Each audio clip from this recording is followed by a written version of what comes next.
Today's video is going to be a flashlight showdown between three different lights made by Thrunite and the Olight Baton 3. Probably the most popular flashlight that is sold by Olight and is very comparable to all of them. So we're going to be talking about them and doing a sort of king of the hill. What's left standing after all of this? And I think it might not be the flashlight you think. So let's go ahead and get started.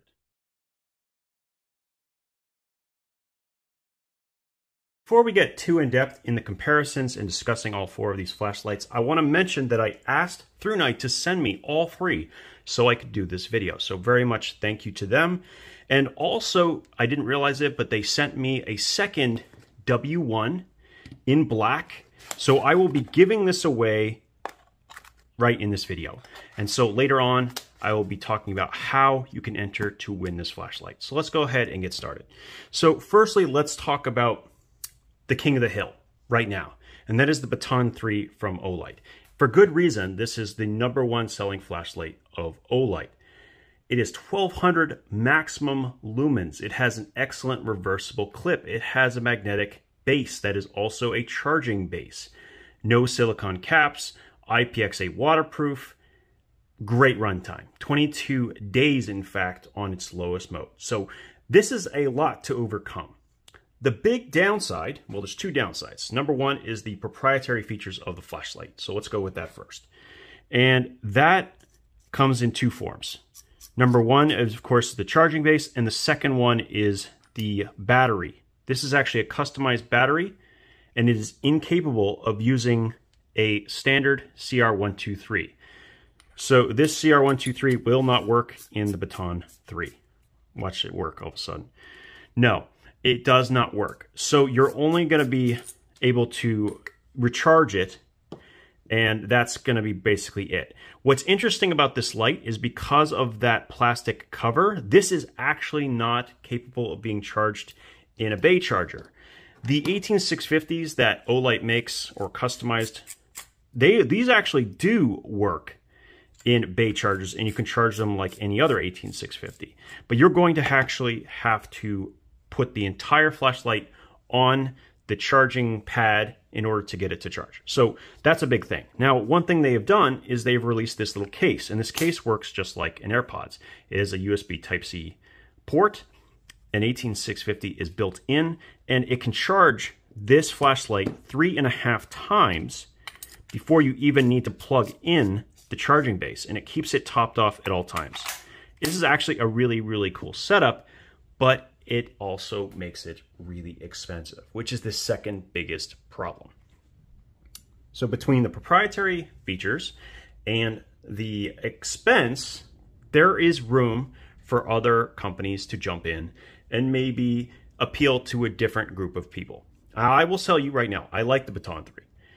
But yeah, I would be doing you guys a disservice and not showing you other options that are reasonably comparable. And so we're going to be doing exactly that, starting with the W1. Now, as you can see, this is actually the current stat sheet for the W1, and we're going to be referring to it a number of times throughout this little section. I will be posting a spec sheet for each of these three lights and the Olight as well, which I will show here. So you can kind of get a comparison. Feel free to pause the video and take a look at it then. Now, let's go ahead and talk about the W1 as it compares to the Baton 3. Now, they're actually not that dissimilar in size. However, the head of the W1 is pretty significantly wider. Really, it's not the length of the light that matters as much as it is the girth or width of the light. And that actually does, you can feel that quite a bit more in the pocket. So this is certainly the smallest of all of these lights, and it's going to be one of its biggest advantages. Now, as far as the W1 is concerned, the stats may appear on paper to be much worse than the Baton 3, but it's actually not the case. If you pay attention to the candela rating or the beam intensity, you'll notice that they're very, very similar, even though this is rated at 1200 lumens and this is rated just under 700. They actually end up being the same intensity and the same throw. The difference is that the beam for the Olight is wider than the one for the Thrunite. So that is the biggest difference you're going to get. On run times for the lowest modes, you're also going to get a significant difference. I think 12 days with the Thrunite and 22 with the Baton 3. So a slightly better efficiency as well. Where the Thrunite really shines though, and why you might want to consider it, is the fact that it actually can use a off-the-shelf CR123. Now it's not going to be as bright, but it will still function. And that's pretty cool. And I think a lot of people will appreciate that because that's not something offered by the Olight. The other thing that you'll see on the back is this has the ability to be recharged. Now, this is a micro USB, which is a bit annoying, but you know, they have time to update it. And based on what they've done with their other models, like the BSS V5, the larger 18650, and now they're upgrading to USB-C. I have a feeling we're going to see this with that charging port soon, is my hope. And I think then it will be a much closer comparison. Also, you'll notice the clips are a little bit different. I definitely favor the Baton 3 in this case, but there is something to be said for having a low-profile reversible clip. It may not come up often, but when it does, you have it.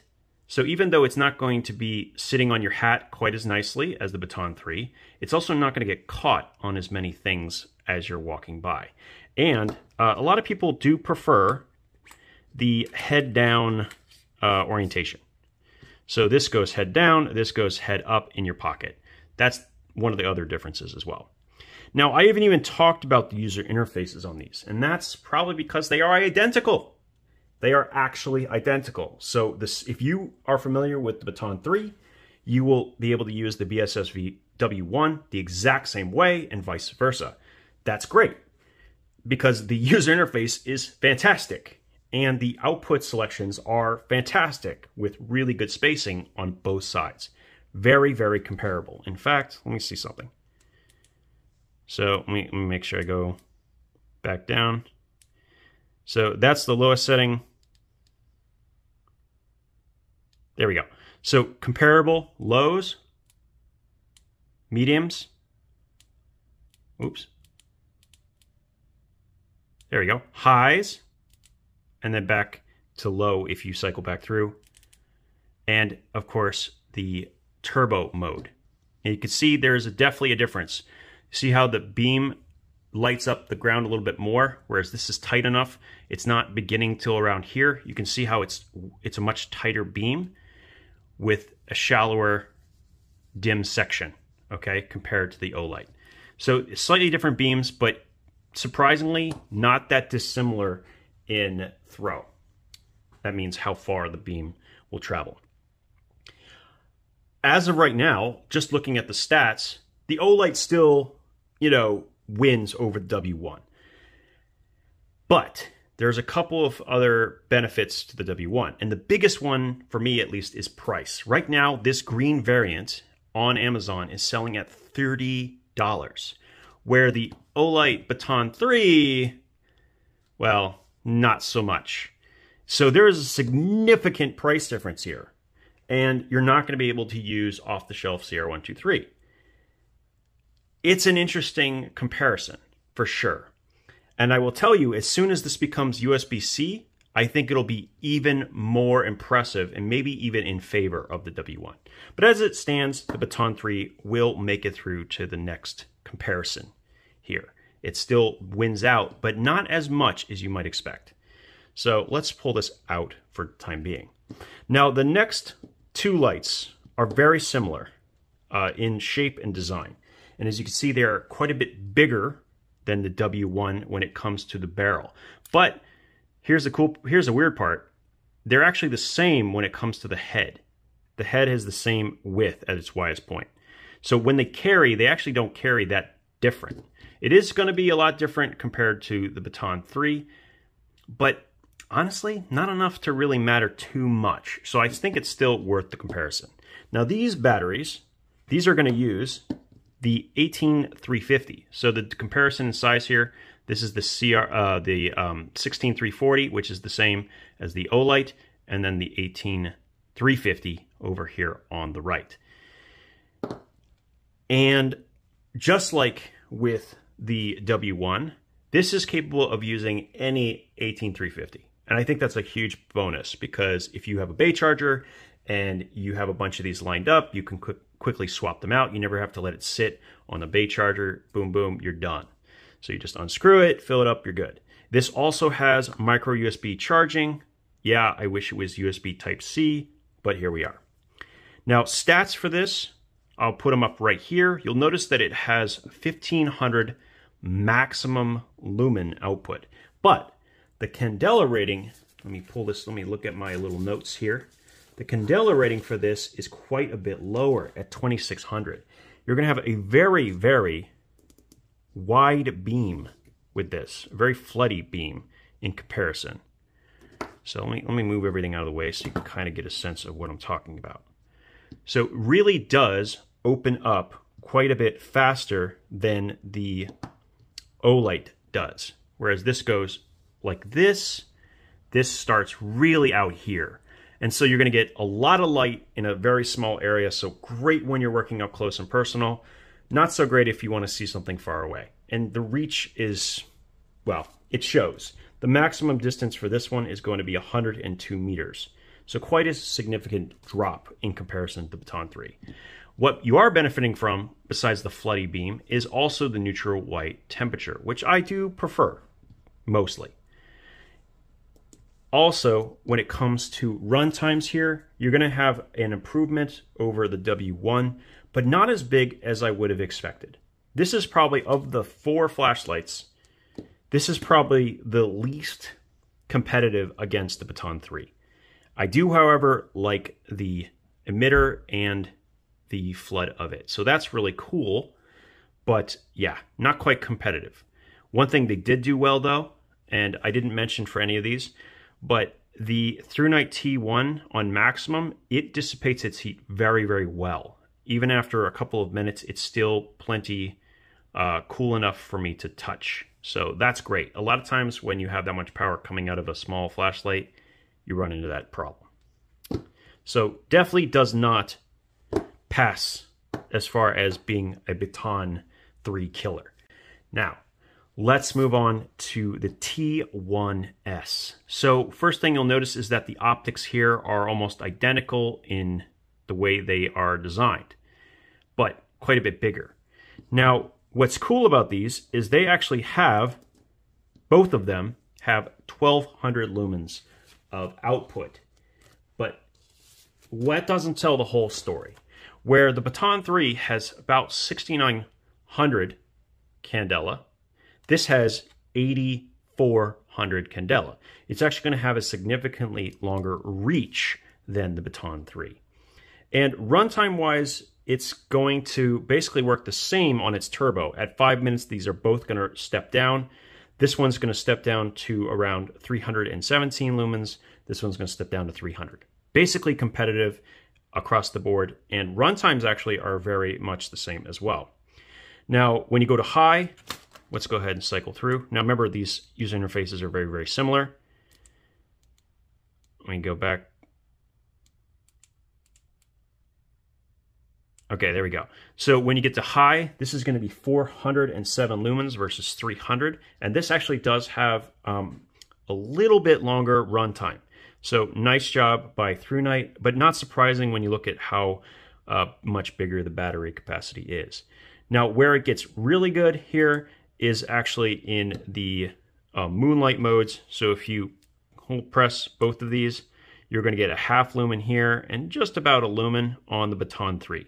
Now, depending on what you prefer, a lower or higher moonlight mode, you might pick one or the other. But you're going to get 27 days of runtime in this output from the Thrunite and about 22 from the Baton 3 with just the single charge.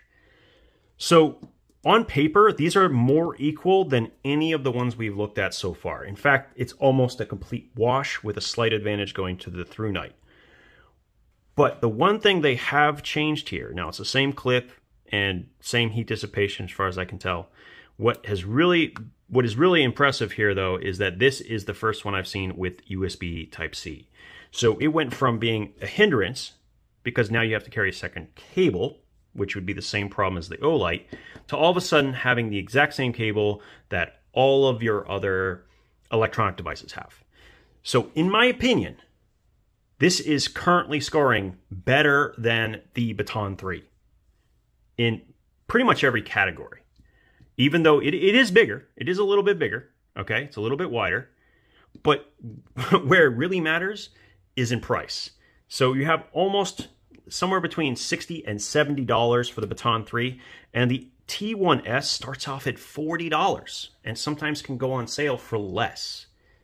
$40 that's a big jump. It's a big jump. And you're not going to have to worry about proprietary batteries. You can buy the 18350s from pretty much any manufacturer. And you can charge them in a bay, and you have the USB Type-C charging port and a magnetic tail switch. Oh, and I don't have it right here. Let me go ahead and grab something. I'll be right back. Now, I did remember there was one other crossover feature from the Baton 3, but before I talk about that, let me first tell you that we are going to be doing a giveaway for a second W1, which is the same as this one, but just in black. So I will be doing this, and all you have to do to enter this giveaway is to comment down below what your favorite flashlight is of these four and why. That's it. That's all you have to do, and you will automatically be entered into winning this giveaway. Now, I will mention that I will only be sending this to addresses inside the United States. With a single item like this, I cannot send it international, but if you have a means of getting it somewhere in the US and then getting shipped to you, happy to do that. All of the information you need about this giveaway will also be copied in the description in writing. And we'll be doing the drawing for this a week from the release of this video. All right, so the bonus feature, the bonus crossover feature, is its ability to function with the O-Link. Now, this is actually kind of a neat thing. We talked about it in the past where we had our keys, and this kind of worked as a key dangler in the pocket, which is very, very convenient. But what's also neat is that the Thrunites, all three of them, function and have the same polarity as the Baton 3. All of these are magnetic, and you can actually, hold on a second, I gotta get my knife out. All of these are magnetic, and you can use them and hold them on anything that is ferrous. So there you go. Boom and boom. So that's another crossover feature, and all the polarities are identical. So kind of neat on that regard. So that's pretty much the gist.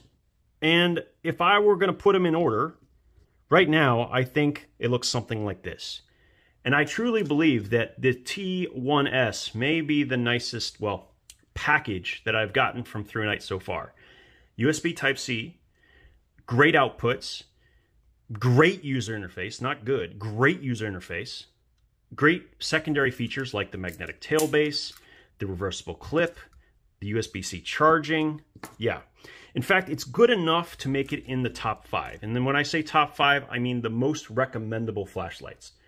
So if I was going to recommend something to practically anyone, I think this would make it in, because unlike the commitment that you have to have for going for something like the Baton 3, this doesn't require that kind of commitment. If you don't have a bay charger, you have the USB-C port. And if you do, and you have a bunch of other flashlights with 18350s, it's just a great beater light for a lot less money. So really well done by Thrunite on all of these lights. I do think that if they go ahead and update this with USB-C, maybe even make it a little bit more efficient with a slightly different LED, I think this could end up surpassing the Baton 3 as well. And I mean that genuinely. I think that those two things, you improve the efficiency of the light and you upgrade to USB-C, and you have a winner that is hard to beat at a ridiculously reduced price in comparison. So there you go. I hope this was informational. Maybe this gave you some ideas on where to go next if you're looking for something in this size range, which is about 2.5 inches, give or take. I am very appreciative of your time. Thanks for stopping in, and we'll talk again soon.